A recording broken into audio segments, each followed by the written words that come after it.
आप यहाँ आए थे, क्या हुआ? यहाँ पे सब लोग मार पीट कर रहे हैं, बोल रहे हैं पीसफुल मार्च करेंगे। खुद क्यों हाथ उठा रहे हो? फिर आप लोगों को पावर इसलिए दिया क्या कि आप हाथ उठाओ? आप लोगों के बच्चे नहीं है क्या?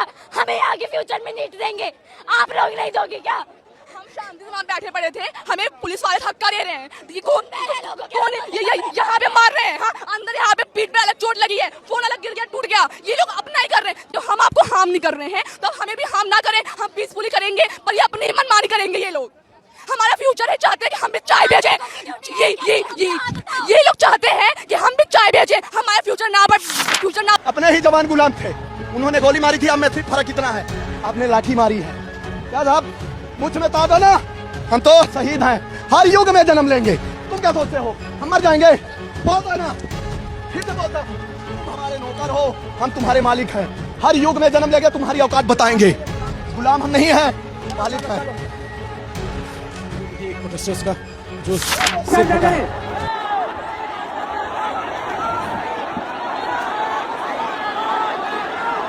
लाठी चला रहे, क्या कर रहे हो?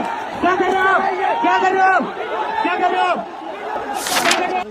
भीड़ अंदर पूरी भर गई है, इधर लाठी लग रही है, इधर लाठी चार्ज हो रहा है। एक बच्चा, एक लड़का यहाँ पे गिरा पड़ा हुआ है, एक गिरा पड़ा हुआ है, उधर से खदेड़ना शुरू किया, उधर से भीड़ खदेड़ रही है। ये लाठी चार्ज कर रहे हैं हम लोग ऊपर, 4 लाठी मार रहे हैं। ये देख लीजिए सर, हम लोग के सामने 4 लाठी मार रहे हैं सर जी पीछे। सादी वर्दी में भी लाठी चार्ज कर रहे हैं। ये सादी वर्दी में ये लोग क्यों हैं और सादी वर्दी में से लाठी चार्ज क्यों कर रहे हैं? ये कौन लोग हैं ये जो सादी वर्दी में लाठी चार्ज कर रहे हैं? सर, वो लड़का मर जाएगा, उसको लेकर हटवाओ यहाँ से। तो इसको बहुत चोटें आई हैं, इसको बहुत चोटें आई हैं, इसको बहुत चोटें आई हैं, इसको ब्लड गिर रहा है वहाँ पे। इस लड़के को मारा है, इसको लाठी लगी है यहाँ पे, थप्पड़ से, हाथ से, बहुत थप्पड़ मार रहे हैं वहाँ पे। देखिए बुरी तरीके से सर फूटा है, पूरी तरीके से सर फूटा है। यहाँ पर देखिए जो पेड़ों पे लोग चढ़े हैं उनके ऊपर लाठी चार्ज हो रहा है।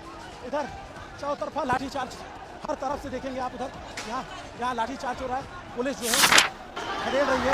अरे स्टैम्पीड हो जाएगा, स्टैम्पीड हो जाएगा।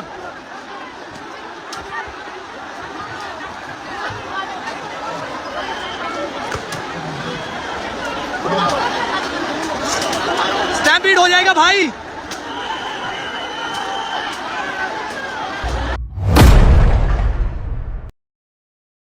क्या एक आम नागरिक का ही अपनी ही सरकार से सवाल पूछना एक क्राइम बन गया है? Look at the historic grounds of the Jantar Mantar in new Delhi. For decades ये जगह हमारे इंडियन डेमोक्रेसी की जान रही है। फार्मर्स, स्टूडेंट्स, वर्कर्स, एक सर्विसमैन, सभी ने यहाँ अपनी आवाज बुलंद की है। हिस्टोरिकली ये डिजिग्नेटेड जोन रहा है पब्लिक प्रोटेस्ट के लिए। लेकिन आज जब यहाँ होने वाले पीसफुल गैदरिंग्स को हेवी बैरिकेडिंग, वाटर कैनन्स और सडन मास डिटेंशन से वेलकम किया जाता है, तो ये एक ऐसी चिलिंग रियलिटी बन जाती है जो हम सबको सोचने पर मजबूर कर देती है।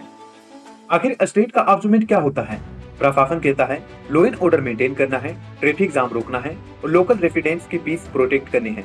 और यहाँ तक कि सुप्रीम कोर्ट के 2018 के मजदूर किसान शक्ति संगठन जजमेंट में भी कहा गया था कि राइट टू प्रोटेस्ट और पब्लिक ऑर्डर में बैलेंस होना चाहिए। पर केंच कहाँ है?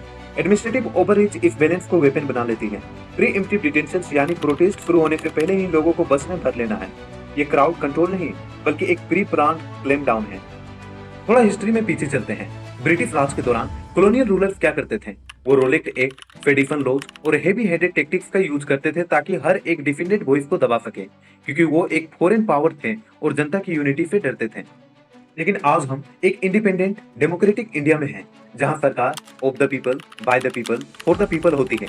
जब एक इलेक्टेड डेमोक्रेटिक गवर्नमेंट वही कॉलोनियल प्लेबुक कॉपी करती है और पीसफुल सिटीजन्स को डिटेन करती है, तो एक बड़ा डेंजरस पैराडॉक्स क्रिएट होता है। Are we living as free citizens or are we being treated like colonial subject in our own home? अब आते हैं सबसे इंपॉर्टेंट पार्ट पर, हमारे लीगल एंड कॉन्स्टिट्यूशनल राइट्स। हमारा कॉन्स्टिट्यूशन हमें कुछ सीक्रेट पावर्स देता है।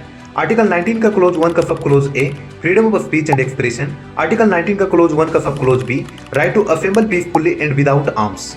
यस, कॉन्स्टिट्यूशन रीजनेबल रिस्ट्रिक्शंस की बात करता है in the interest of sovereignty, integrity और पब्लिक ऑर्डर। लेकिन लैंडमार्क जजमेंट जैसे कि अनीता ठाकुर केस या शाहीन बाग रूलिंग्स में सुप्रीम कोर्ट ने साफ कहा है कि रिस्ट्रिक्शंस के नाम पर कंप्लीट ब्लैंकेट बैन या आर्बिट्रेरी प्रिवेंटिव डिटेंशन नहीं किया जा सकता है। अगर आप बिना किसी वायलेंस के गैदर हो रहे हैं तो लॉ आपके साथ है, सिस्टम के खिलाफ नहीं। सोचना ये पड़ेगा कि गवर्नमेंट अकाउंटेबिलिटी कहाँ जा रही है। जैसे महात्मा गांधी ने कहा था, civil disobedience is inherent right of a citizen, he can never give it up without ceasing to be a man.